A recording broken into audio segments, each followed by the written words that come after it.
So Ron DeSantis, who will be on the stage as well, said over the weekend, he said, quote, "We're going to win Iowa. I think it's going to help propel us to the nomination." What state are you going to win, Vivek, to help propel you to the nomination? I think there's a lot of states who are going to win, but I think we're going to shatter expectations in Iowa. I think we have a good shot at winning Iowa. Then you look ahead to states like Nevada and other states that other candidates haven't focused on. I think we have a great shot to win those states, too. One of the things Ron DeSantis and others have said is there's the full Grassley, the 99 counties that he recently touted visiting. I'm doing the full Grassley times 2, being at all of those 99 counties twice over by the first week of January. We're drawing immense crowds, and we're seeing a lot of energy. And I'll give you one stat here that's interesting, which is many of the people coming to support us at the caucus are first-time ever caucus goers, which means we're going to shatter what the polls say, and I think there's a surprise coming on January 15th. So it sounds like it sounds like, and I don't want to put words in your mouth, but it sounds like you are trying to overperform expectations in Iowa. I didn't hear you mention New Hampshire and South Carolina and then move on to Nevada. So I think that, to be crystal clear, I think we're going to overperform expectations in each of both Iowa and New Hampshire. Then I think we have a shot at winning Nevada. South Carolina, admittedly, is a difficult state. You have a lot of others who have been there. Nikki Haley, who was from there, Donald Trump and elsewhere. So that is not a focal part of our strategy to win that state.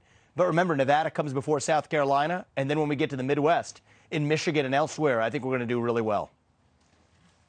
All right. You mentioned Nikki Haley in the last debate, Vivek. As you know, there was the moment where you name-checked her daughter, who is in her 20s, and then Nikki Haley went back at you with this. I want to ask you about it on the other side, but let's play it for the audience.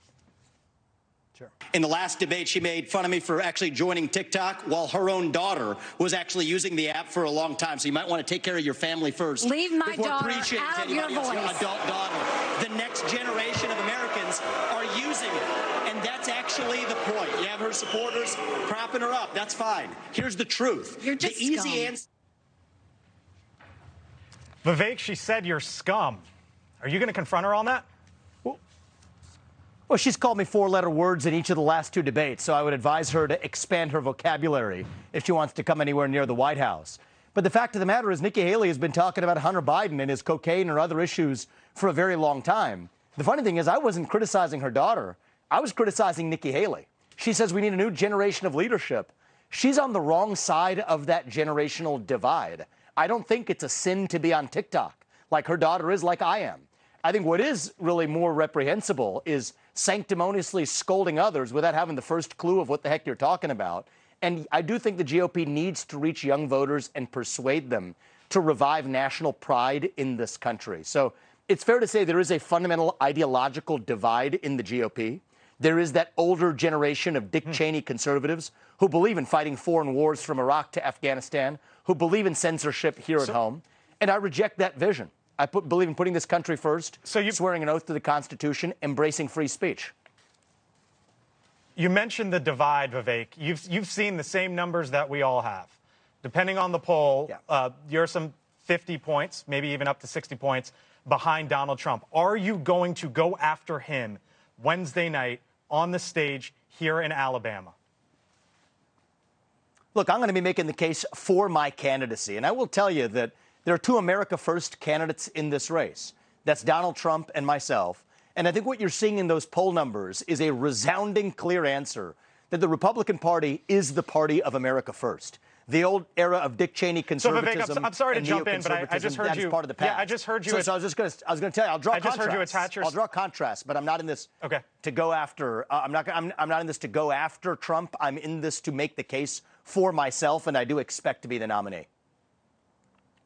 So if you expect to be the nominee, how do you do that? So that's where I was going to go, right? Because, you know, you've heard the questions. Is he running to be the vice president? Is he running to be in the cabinet? Because you haven't gone firmly after Donald Trump. Yet I just heard you say, I expect to be the nominee. So I'll leave you with this. How do those two coexist with a Republican defeating Donald Trump, yet not willing to list all the different ways as to why they are better than Trump?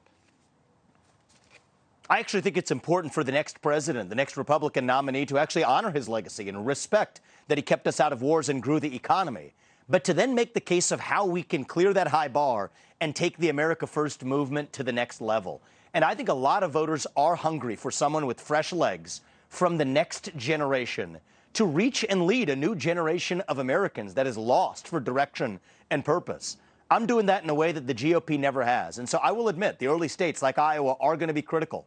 I'm showing up on the ground at a scale that, frankly, nobody else in this race is even coming close. A lot of those grassroots voters are slowly coming over to us. We're not rushing them in that sales cycle, but I do believe that we're going to be successful in bringing along a significant portion of that base with us.